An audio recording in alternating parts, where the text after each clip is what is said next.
This is the Silverstone MS-12. It's just an external enclosure. It doesn't come with a drive, but it does fit an M.2 SSD, and I'm going to show you that right now.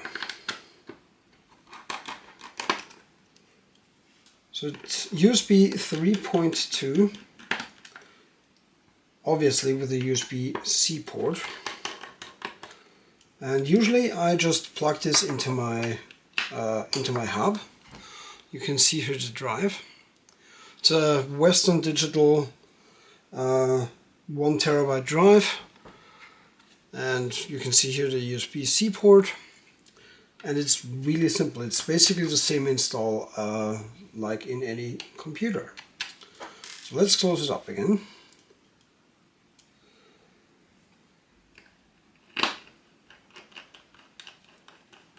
So, as I mentioned, it's USB-C, USB 3.2, which is a 20 gigabit per second, which means if you have a USB 3.2 slot on the back of your motherboard, like I have, then you should be able to get 2 gigabytes a second out of it.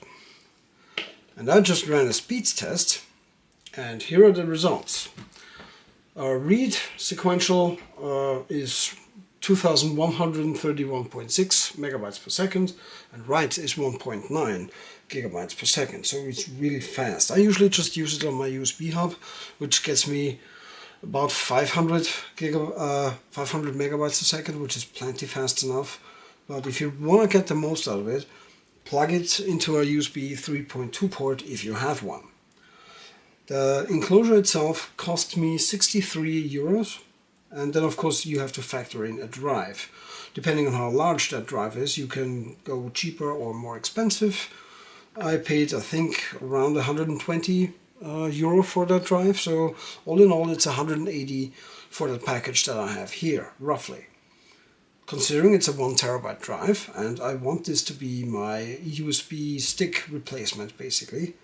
This is really small. It's faster than the average USB stick, and considering the price and the size, it's pretty damn good.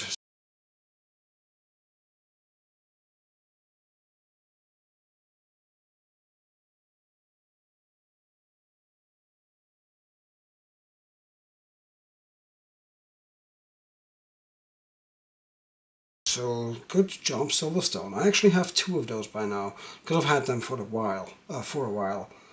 But I built a new setup today with an overhead camera, and I wanted to test it, and this is what came to mind. This is what caught my eye on my desk.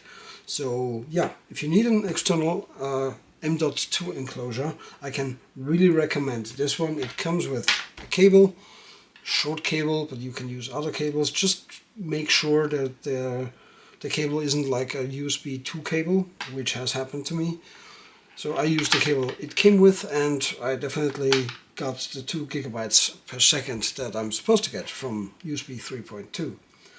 So it's made out of metal. It's really great. So if you want an external, well, a USB stick replacement, as I call it, for me, then this is perfect.